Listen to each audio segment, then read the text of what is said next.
अपने जीवन को अच्छा बनाना है और इतना अच्छा बनाना है कि मेरे जाने के बाद भी मुझे याद किया जाए। सच में मुझे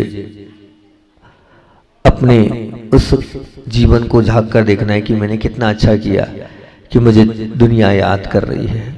और उस पर हमारे गुड नेचर पर बात चल रही है और गुड नेचर का जी बोल रहा था जेंटल स्पीच, नम्र वाणी चाहिए।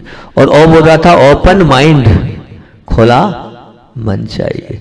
और फिर ओ बोल रहा था ऑप्टिमिस्टिक थॉट्स, आशावादी विचार चाहिए। फिर डी बोल रहा था डीप कंप्रेशन अर्थात गहरा प्यार चाहिए।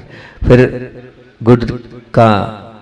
गुड नेचर का एन बोल रहा था नो एग्रेशन अर्थात आक्रामकता नहीं चाहिए। फिर ए बोल रहा था एडिक्यूट अंडरस्टैंडिंग अर्थात क्या हुआ इसका अर्थ, पर्याप्त समझ चाहिए। और फिर टी बोल रहा था ट्रांसपेरेंट बिहेवियर अर्थात पारदर्शक आचरण चाहिए। और यू बोल रहा था अनलिमिटेड पेशेंस अर्थात अमर्यादित धैर्य चाहिए। और कल मैंने अमर्यादित धैर्य पर आपको बहुत सारी बातें आप लोगों के बीच में करी थी। और आज बात करना है मुझे काय पर, राइट एंगल अर्थात सही दृष्टिकोण चाहिए। आज आर पर बात करना है और आर पर राइट एंगल पर बात करना है। और राइट एंगल वो गुड नेचर का आर बोल रहा है कि सही दृष्टिकोण चाहिए। केवल फोटो खींचना आ जाने से किसी को फोटोग्राफर का अवार्ड मिला हो ऐसा आपने कभी सुना है भला? केवल फोटो खींचना आ जाने से किसी फोटोग्राफर को कभी कोई अवार्ड मिला है? बताओ ना, ऐसा सुना है भला? नहीं। कारण केवल फोटो खींचना आ जाए ये क्रिया हो सकती है, परंतु निश्चित एंगल में फोटो खींचना आ जाए वो कला होती है। मैं क्या बोल रहा हूं, ध्यान से सुनना मेरे शब्दों को। फोटो खींचना आ जाए ये क्रिया है, फोटो खींचना आ जाए बटन ही तो दबाना है, ये क्रिया है। लेकिन निश्चित एंगल में, किस एंगल में कैसे लेना है, किस प्रकार से लेना है, उसको आना क्या कला कहलाती है। जब हम छोटे थे तो घूमने गए, और घूमने गए तो आगरा गए हम घूमने, अपनी नानी के साथ आगरा गए। तो जब आगरा गए तो वहां ताजमहल गए देखने। तो ताजमहल गए तो ताजमहल जब हम वहां देखने गए, उस ताजमहल को हमने देखा तो वहां के फोटोग्राफर्स ऐसा फोटो दिखाते थे, देखो ऐसा हाथ रखो ताजमहल आपके में आ जाएगा। तो हमने कहा ये कैसे हो सकता है, ऐसे कैसे हो जाएगा? बोले नहीं, अभी तुरंत आपकी फोटो लो। आप बस वो एक स्थान पर ले गए हमें और वहां खड़ा कर दिया उन्होंने। बोले आप ऐसा हाथ करो। हमने ऐसा हाथ किया, फोटो खींची, 5 मिनट बाद फोटो दे दी। बोले देखो ये आ गया ताजमहल आपके हाथ के नीचे। ये कहलाती कला का दीपक है ना। हाँ, दीपक कलाकार है फोटो खींचने में। तो निश्चित रूप से फोटो खींचना एक क्रिया होती है। निश्चित एंगल में फोटो खींचना अपने आप में एक कला होती है, उसको कला बोलते हैं। तो निश्चित कला की तो कीमत होती है और क्रिया से ज्यादा वेतन मिलता है। क्रिया करने से ज्यादा आपको क्या मिलेगा? वेतन मिलता है। जबकि कला को तो सम्मान के साथ अवार्ड भी मिलता है। क्या बोल रहा हूं मैं? क्रिया करने से तो क्या मिलता है? वेतन मिलता है। लेकिन कला के साथ सम्मान भी मिलता है और अवार्ड भी मिलता है। निश्चित आप देखना उठाकर कभी तो आपको समझ में आएगा कि जिसके पास कला है उसकी सही में अपने आप में बड़ी ही अप्रोच है, बड़ी ही पोजीशन है, बड़ी ही उसकी पूछ परख है। मैं आपको बता रहा हूं, बताता रहता हूं मैं इस चीज को कि मेरी रुचि का विषय वास्तु भी था, ज्योतिष भी था, आयुर्वेद भी था, एक्यूपेंचर भी था, एक्यूपेशर भी था। सब में मैंने जितना चाहा थोड़ा थोड़ा पढ़ने का अध्ययन किया। फिर उसके बाद जब मैं वास्तु के फील्ड में और अंदर उतरा, बहुत ज्यादा अंदर उतर गया। जितने ग्रंथ थे सब ग्रंथ पढ़ डाले, ऐसा कोई ग्रंथ बचा नहीं जो मैंने नहीं छुआ हो। जितने मोटे बड़े बड़े ग्रंथ संस्कृत के, प्राकृत के, सब तमाम, वास्तुसार हो, चाहे विश्वकर्मा प्रकाश हो, चाहे मृत्यु मार्तंड हो, चाहे आपका सम्रांग सूत्रधार हो, हर एक ग्रंथ को मैंने अंदर तक छान दिया। और छानने के बाद फिर मैं अंदर तक वास्तु में उतरा तो मुझे पता चला कि आज का वास्तु तो ठीक नहीं है।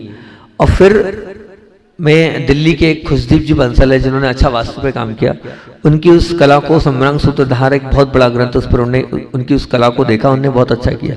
अब मैं आपको ये बताना चाह रहा हूँ कि मैंने 5-7 बच्चों की टीम बनाकर भेजी प्रारंभ में कि अभी पूरा गलत हो रहा है वास्तु, लोगों को आता ही नहीं है वास्तु, जो कर रहे हैं गलत कर रहे हैं। तो हमारे यहाँ के विनय भैया को मैंने भेजने का प्रयास किया, प्रदीप भैया अशोकनगर आपके यहाँ के ब्रह्मचारी वो हैं, और भी 5-7 लोगों को उस जमाने में, आज से पहले लगभग 15 साल पुराने, उस समय मैंने भेजा था उन सबको वहाँ पर। और उस समय फीस थी 50,000 रुपये 8 दिन की। आप विचार करना कितना महंगा वाला मामला होगा। और सब लोगों को वहाँ भेजा। वहाँ भेजने के बाद मैं यही सुना रहा हूँ कि कला की बात बता रहा हूँ कि जहाँ वहाँ से निकल के जब वो लोग आए, वो मेरी जिद पर गए थे कुछ बच्चे, तो मैंने कहा तुम्हारे पास दिमाग है, मैंने कहा तुम्हारे पास दिमाग, इस दिमाग का प्रयोग करो, और तुम्हारे अंदर सीखने की कला है, इसका प्रयोग करो, तुम जाओ वहां सीख के आओ। तो वो मन मार के और गुरु आज्ञा में गए। क्यों? महाराज ने बोला जाना पड़ेगा, क्या करें, गुरु की आज्ञा टाल नहीं सकते। उस समय तो वो वहां गए, लेकिन बाद में जब अभी वो आए थे तो उन्होंने मुझसे एक ही बात बोली, बोले महाराज जी क्या कला सिखा दी आपने।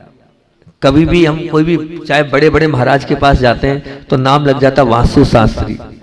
बोले वास्तु शास्त्री लग जाता है तो दुनिया अपने आप आगे पीछे घूमती है, दुनिया अपने आप आगे पीछे घूमती। पहले कीमत थी नीचे बेचते थे, और अब जैसी अरे वो आए हैं और उसमें आपकी सील अलग लग गई तो उसके बाद क्या बुलाया जाता, बैठो आओ, चाहे वहां बड़े महाराज सुदासा जी पास चल जाए, चाहे प्रमाण साहब जी पास चल जाए, चाहे कहीं भी चल जाए।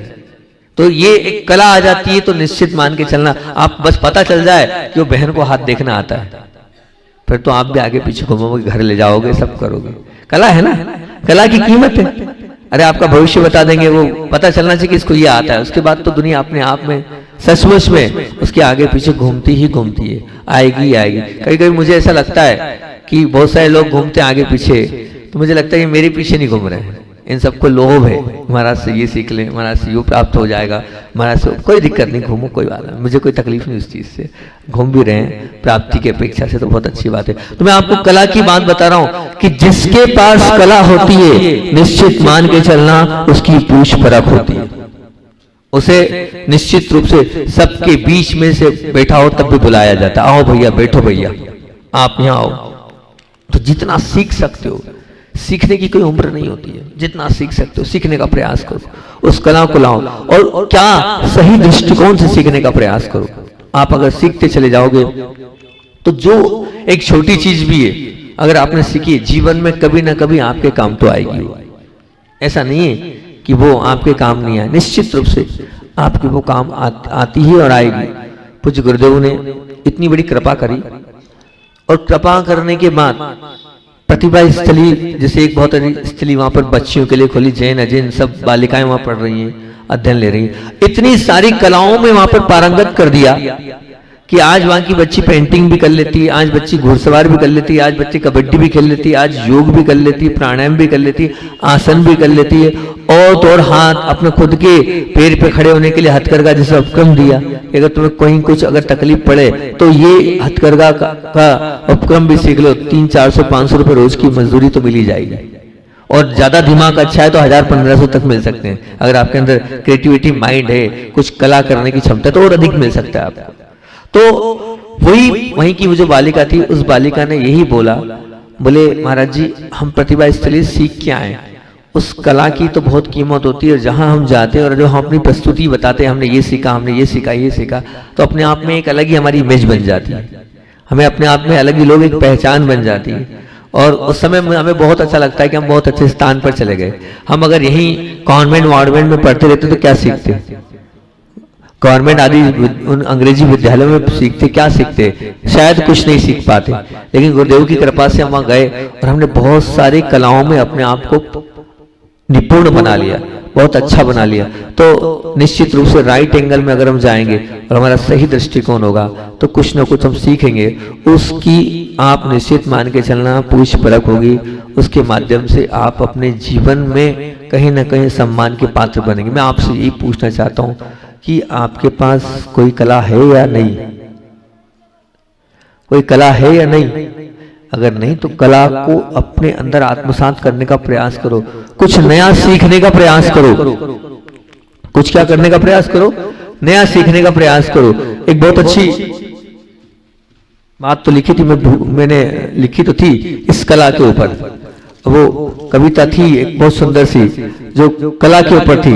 अब वो आपके पुण्य से मिल जाए तो जरूर आपको सुनाऊंगा उस कला के ऊपर कि सीखने की कोई उम्र नहीं होती है, सीखने की कोई उम्र नहीं होती। आप जब चाहे जहां चाहे, मतलब आप समझ लीजिए कि उसमें यही बोला था कि मुंह पर झुर्रियां, समझो बहुत सुंदर, आपके योग से मिल भी गई मुझे वो बहुत सुंदर सी, कि मुंह पर झुर्रियां कानों पे बहरापन।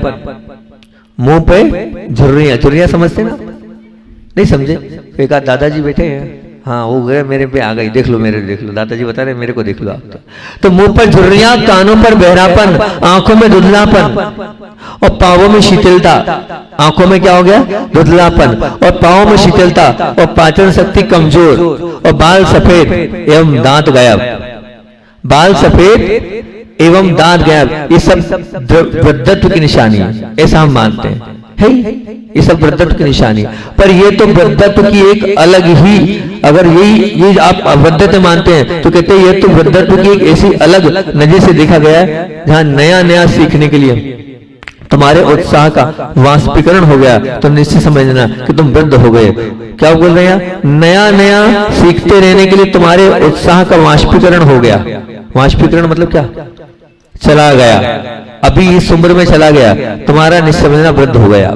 नया जो व्यक्ति नहीं सीखता है, सीखने की चाह नहीं रखता है, वही वृद्ध होता है। और शिथिल अंगोपांग और ये शरीर का वृद्धत्व है, पर शिथिल उत्साह ये मन का वृद्धत्व है। क्या बोल रहा हूं? मुझे बहुत अच्छा लगा था, ये लिख लिया था मैंने। ये शिथिल उत्साह ये मन का वृद्धत्व है, और शरीर के वृद्धत्व को चक्रवर्ती भी नहीं रोक सकते। चक्रवर्ती भी हो, वो राजा भी हो पूरे देश का, प्रदेश का, पूरे राष्ट्र का, फिर भी पर मन के वृद्धत्व को यदि हम रोकना चाहते हैं उसमें हमें 100% सफलता मिल सकती है, और 100% सफलता मिल सकती है। परंतु विडंबना ये कि शरीर के वृद्धत्व की घोषणा करने वाले बाल सफेद हो जाते हैं तो हम उन्हें काले करवाने के प्रयत्न में लग जाते हैं। बहुत सारे लोग होंगे यहाँ मेरे ख्याल से जिनके बाल सफेद होंगे, और वो क्या कर रहे होंगे? कर रहे नहीं कर रहे? काले हैं, करते हैं ना, डाई करके काले कर लेते हैं। हम उन्हें काले करवाने में प्रयत्न में लग जाते हैं, और कानों में जब बहरापन आ जाता है तो हम क्या लगा लेते हैं? मशीन लगा लेते हैं। बहुत अच्छी बात है। और जब आंगोपांग शिथिल हो जाते हैं तो शक्तिवर्धक दवाइयां ले लेते हैं हम, भैया और अच्छे हो जाए। इन सब के बावजूद भी शरीर वृद्धत्व का शिकार तो बनता है, पर मन के वृद्धत्व जिसे हम निश्चित रूप से चुनौती दे सकते हैं और जीवन के अंत समय तक शिकार बनने से हम बच सकते हैं, उसे चुनौती देने के मामले में उदासीन बन गए। मतलब क्या बोलना चाहते हैं? यही याद रखना कि जिसे नाचना आता है उसे गाने की आवश्यकता नहीं है। जिसे नाचना आता है उसे गाने की आवश्यकता नहीं है, और जिसे गाना आता है उसे बीच में बोलने की आवश्यकता नहीं है। जिसे गाना आता है उसे बीच में बोलने की आवश्यकता नहीं, परंतु जिसे अच्छा बोलना सीखना है और अच्छा जीना सीखना, उसे नया नया पढ़ते रहने के लिए और नया नया सीखते रहने के लिए विशेष आवश्यकता है, और उसके जीवन में उसको जीना है। मतलब नया नया सीखते रहना और नया नया पढ़ते रहना इतना ही पर्याप्त नहीं, नया सीखने से पहले, नया पढ़ने से पहले विवेक को उपस्थित रखकर अत्यंत आवश्यक अनिवार्य भी है। वो सिखाता है, इसलिए निश्चित रूप से हम जो सीख रहे हैं, तो जो सिखाती है उसका नाम शिक्षा, जो सिखाती है उसका नाम शिक्षा, जो संस्कारित करती है उसका नाम संस्करण। हमें सीखना ही नहीं, संस्कारी भी बनना है, तो निश्चित रूप से हम कुछ न कुछ ऐसा नया सीख लें जिसके माध्यम से हमारे जीवन में कुछ न कुछ हमें बुलाया जाए कि भैया आओ बैठो, आपके पास वो कला है, उस कला से आप देखना आपके गांव में कोई भी एक थोड़ा सा भी नस सुधारने वाला होगा, भीड़ लगी रहेगी। नहीं लगी रहेगी? नहीं लगती?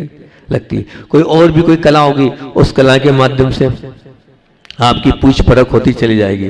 तो मैं चाहता हूं कि निश्चित रूप से कोई ना कोई ऐसी क्वालिटी आप अपने जीवन में अंगीकार कर लो जिसके माध्यम से, हम तो वृद्ध हो गए महाराज, झुर्रियां आ गई, आप शरीर से वृद्ध हुए, मन से वृद्ध नहीं हुए हो। आप शरीर से वृद्ध हुए हो, मन से वृद्ध नहीं। मन कभी वृद्ध नहीं होता है, ध्यान रखना। मन तो उस बचपन में बालक जैसा मन, बचपन में 5 साल का जो मन है वही आपका 70 साल वाला मन है। मन के अंदर वृद्धत्व नहीं है, विचारों के अंदर वृद्धत्व आ सकता है आपके अंदर, ध्यान रखना। शरीर आपका वृद्धत्व हो सकता है, लेकिन आप जब चाहे, जो चाहे, जैसा चाहे वैसा आप सीखते चले जाएंगे। अपने आप को गुड नेचर का मालिक बनाना है तो नया नया सीखो। जितना आप नया सीखते जाओगे, जितनी कला आपके अंदर आती जाएगी। आचार्य जी एक शब्द को यूज करते थे, ऑलराउंडर। ऑलराउंडर, हमने आचार्य से बोला ऑलराउंडर का मतलब आप समझते हैं क्या? मतलब क्रिकेट खेला नहीं आपने, क्रिकेट में चलता था ऑलराउंडर, तो बोले ऑलराउंड का मतलब ये होता है जो सब कुछ कर सकता है। तो मैंने आचार्य से पूछा, मैंने आचार्य से आपने ये मतलब शब्द क्या बोले क्रिकेट से नहीं, बोले क्रिकेट से नहीं, बोले सामान्य से अंग्रेजी पढ़ते हैं तो उसमें डिक्शनरी में आया है जो सबको जानता हुआ ऑलराउंडर, जो कीपिंग भी कर ले, जो बैटिंग भी कर ले, जो बॉलिंग भी कर ले, जो फील्डिंग भी कर ले, है ना, जो बैटिंग भी कर ले, वो ऑलराउंडर। तो मेरा प्रश्न यही है कि आप भी ऑलराउंडर बनो। अपने जीवन को अच्छा बनाना है तो इतने सारे गुण विकसित कर लो कि हर कला में आप निपुण हो जाओ, और हर कला में आत्मसात करते हुए अपने जीवन को बहुत महान बना लोगे तो निश्चित रूप से आपका जीवन अच्छा जाएगा। नोट करना और चेक करना, मेरे अंदर क्या नया है, मेरे अंदर क्या अच्छा है, मेरे अंदर क्या नया है और मेरे अंदर क्या अच्छा है, जिससे मेरी पहचान होगी और जो सचमुच में मेरे जीवन के उपयोगी, मेरे भी और दूसरे के जीवन का के लिए भी वो उपयोगी है। मैंने कहा ना, एक छोटा सा वास्तु सीख लिया तो वास्तु के साथ क्या हुआ, सब जगह बुलाया जाता है, सब जगह बिठाया जाता है, और इतनी पोजीशन, इतनी स्थिति बन गई कि पैर तक छू लेते हैं लोग। मेरी उम्र कम है, बोले 45-40 साल की, लेकिन लोग पैर भी छू लेते हैं, बड़े भावपूर्वक बुलाते हैं। बड़े बड़े अरबपति, करोड़पति व्यक्ति भी बड़े अदब से विनय पूर्वक बात करते हैं। एक इतनी सी कला क्या आ गई, अब बहुत बड़े वास्तुविद हैं। इतना सा लग गया, वास्तुविद नाम लग गया उनके आगे। अब भले कुछ नहीं आता हो पर नाम लग गया वास्तुविद, तो बस वास्तुविद का वो पुण्य उनके सेरे पे बन गया। उस सेरे के कारण सचमुच में दुनिया आगे पीछे घूमती है, दुनिया उनको बुलाती है, दुनिया उनको सब कुछ चाहती है। तो मैं यही चाहता हूं, अपने आप को बहुत अच्छे नेचर का मालिक बनाना है तो कुछ सीख लो, कुछ ऐसा सीख लो जिसके सीखने के माध्यम से आपकी पूछ परख और आपको निश्चित रूप से आगे बढ़ाया जाए। क्योंकि ये बात निश्चित है कि सम्मान तो मिलता ही है। स्वभाव के क्षेत्र में आपको अवार्ड विजेता बनना है, आपके पास आंख होने जरूरी नहीं है। क्या बोल रहा हूं मैं, कि स्वभाव के क्षेत्र में आपको अवार्ड विजेता बनना है, आपके पास आंख होना ही जरूरी नहीं है, आंख के साथ दृष्टि होना भी उतना जरूरी नहीं है, परंतु दृष्टि के साथ सम्यक दृष्टिकोण होना अत्यंत जरूरी है।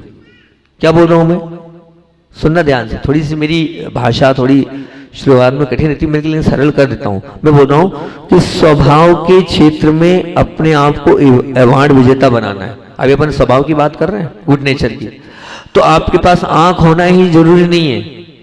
आंख हो गई तो सब कुछ नहीं, आंख के साथ दृष्टि होना भी उतना जरूरी नहीं, तो फिर परंतु दृष्टि के साथ सम्यक दृष्टिकोण होना अत्यंत जरूरी है। क्या होना जरूरी है, तो अब क्या कहें, कैसे कहें, सम्यक क्या कह रहे हैं, मतलब क्या आज के बच्चे से लगाकर युवा पीढ़ी के पास त्रिकोण चतुष्कोण का ज्ञान तो है, पर षटकोण से लगा अष्टकोण का भी ज्ञान है, पर सम्यक दृष्टिकोण का ज्ञान नहीं है। और इसी का परिणाम है कि पूरी पीढ़ी उद्विग्न है, त्रस्त है और तनावग्रस्त है और क्लेशग्रस्त है।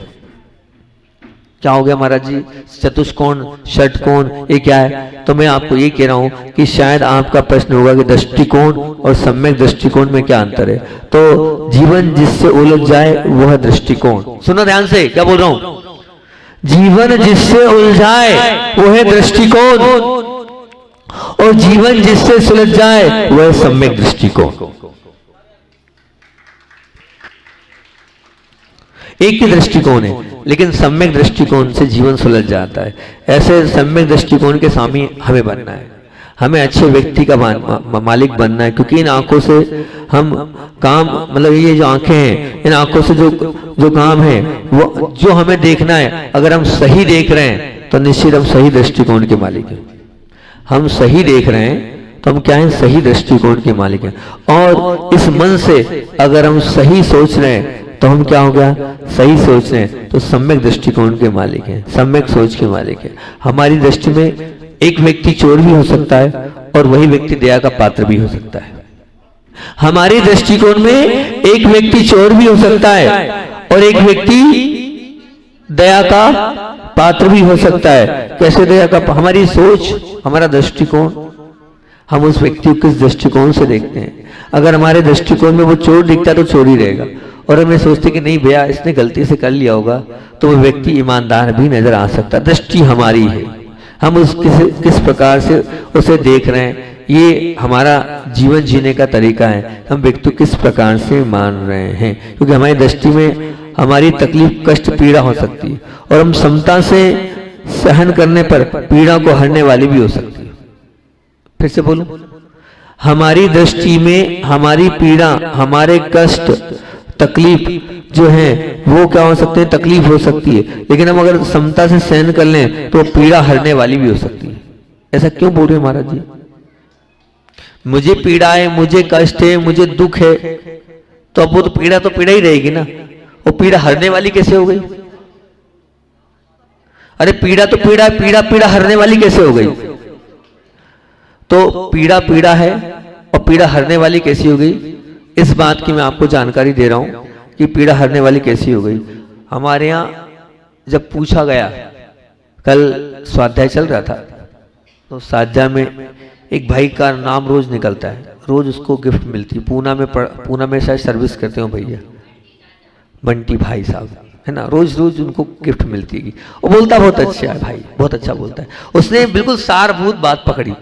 मैंने कहा गजब का क्षोभ इस व्यक्ति का यार, पूरा पढ़ा इसने, हर रोज के रोज सार निकाल देता है ये। उसने कल भी जो सार निकाला, हमें एकदम बिल्कुल वास्तविकता में दंग रह गया उसके उस पढ़ने में। कहा एक व्यक्ति जिसने कर्म को पढ़ा नहीं, लेकिन सार निकाल के उसने रख दिया।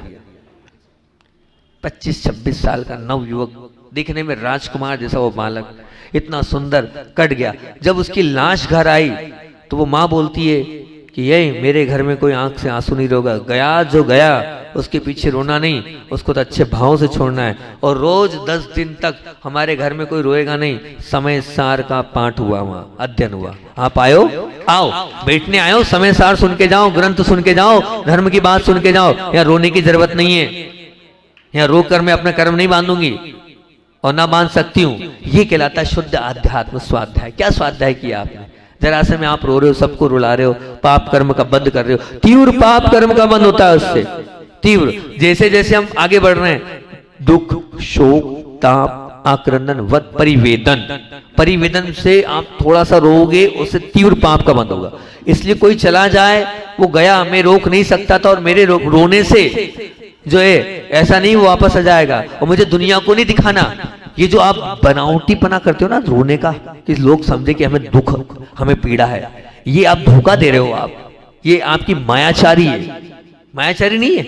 अरे वो सामने गेट से आया और आप उसको देख के रोने लग गए, ये मायाचारी नहीं है, शुद्ध मायाचारी है। शुद्ध पाप इकट्ठा कर रहे हो आप। दिखावा, ये दिखावा नहीं है, छलावा नहीं है। बताओ तो सही, अच्छे हंसते थे और दूसरे को देख के जरा से में रोने लग गए। ये बनावटीपन नहीं है भैया। अरे ऐसा नहीं रोना भैया यार, ऐसा रोकर अपने आप को क्यों, अपने आप को आप नीचे धकेल रहे हो? नहीं, बिल्कुल नहीं। और ऐसा नहीं भी रो रहे हो, सचमुच भी रो रहे हो, तो भी नहीं रोना आपको।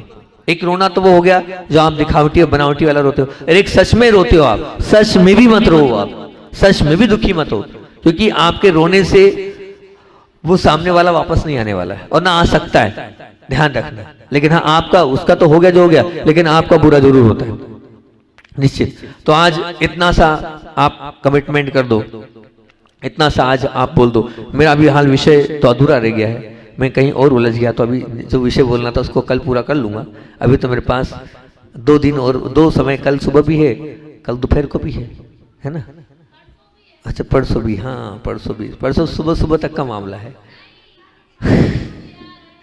तो अब आपसे इतना सा कमिटमेंट हो गया हमारा। क्या हो गया? आज का नियम हमारा यही है। क्या नियम है?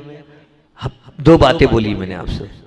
क्या बोली है? कि मैं मेरे दुख पर, मेरी पीड़ा पर मैं क्या नहीं करूंगा, बार बार बोलूंगा नहीं।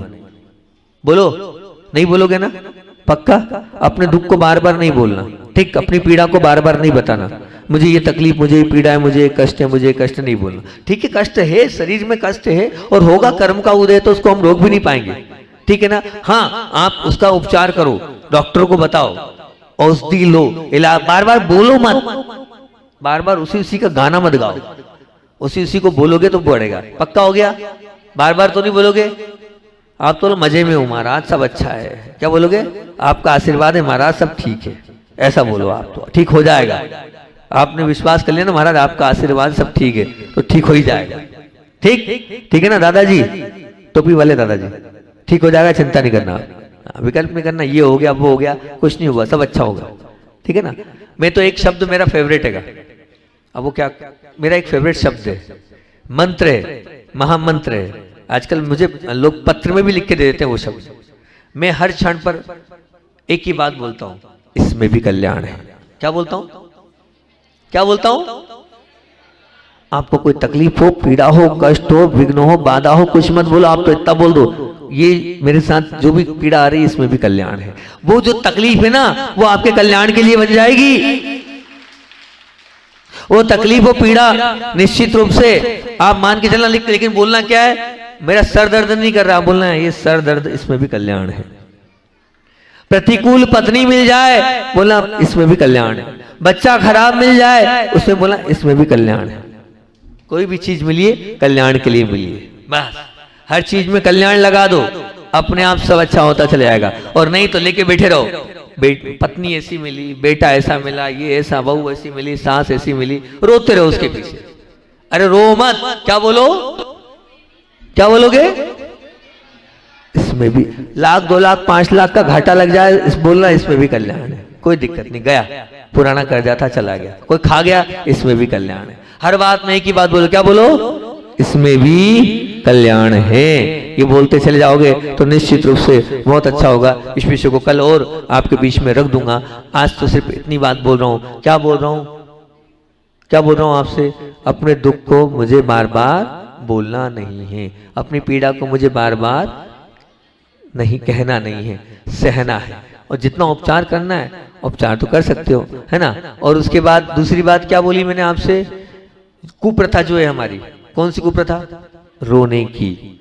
वो हमें छलना नहीं किसी को भी। हम रोएंगे नहीं, कोई चला गया तो चला गया, दिखावा नहीं करेंगे और ना अंदर से दुखित होंगे। अब बोलो, आप बोल ही लो, क्या बोलना चाहते हो? बोलो जल्दी।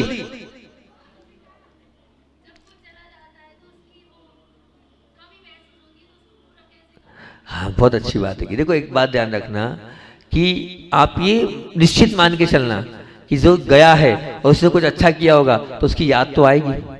तो उसकी कमी अगर आपको लगती है तो उसकी अच्छाइयों को याद करो और उनके गुणों को याद करो और उनने जीवन में क्या अच्छा किया उसका आप विजुलाइज करो, मुझे वो वैसा बनना है। अगर सचमुच में आप उनको याद करना चाहते हो ना तो उनकी अच्छाइयों को, उनके गुणों को, उनकी क्वालिटियों को याद करो और याद करने के बाद आप वैसा बनने का प्रयास करो। वो सच्ची याद है, ना कि जबरदस्ती के आंसू बहाना सच्ची याद है। ठीक? गुरुजी चले गए, हम गुरुजी को बार बार इसलिए याद करते हैं उनके जैसे बन जाए हम, ठीक है ना? तो वो सच्ची याद कहलाएगी आपकी। कमी तो है निश्चित रूप से, वो अच्छे थे तो उनकी याद तो आएगी, लेकिन उन्होंने क्या ऐसा किया कि हमें याद आ रही है? उन्हें ऐसा क्या करके गए कि हमें याद आ रही है? उसको याद करो और उसको याद करके वैसा बनने का प्रयास करो तो सच्ची याद कहलाएगी। ठीक? इतना ही रखते हैं, समय अपना हो रहा है। अभी इस विषय को लेकर कल और थोड़ा सा मैं आप लोगों को बता दूंगा। पर 2 नियम पक्के हो गए ना? पक्के तो कर लो। बार बार अपनी पीड़ा को बोलेंगे नहीं और कोई अगर चला भी जाए तो रोएंगे नहीं। ठीक? इतने रखते हैं। बोधि समाधि परिणाम शुद्धि। हाँ, तीसरा बिंदु दीदी बोली, ये भी बोल दो सबसे। क्या बोलना है? इसमें भी बोलो ना, क्या है? हाँ, हर बात में क्या बोलना है? इसमें भी कल्याण है। बोधि समाधि परिणाम शुद्धि शात्मोपलब्धि शीर्षक की सिद्धि चिंता बड़िम चिंतित ताम बंधमानश्य ममास्तु देवी।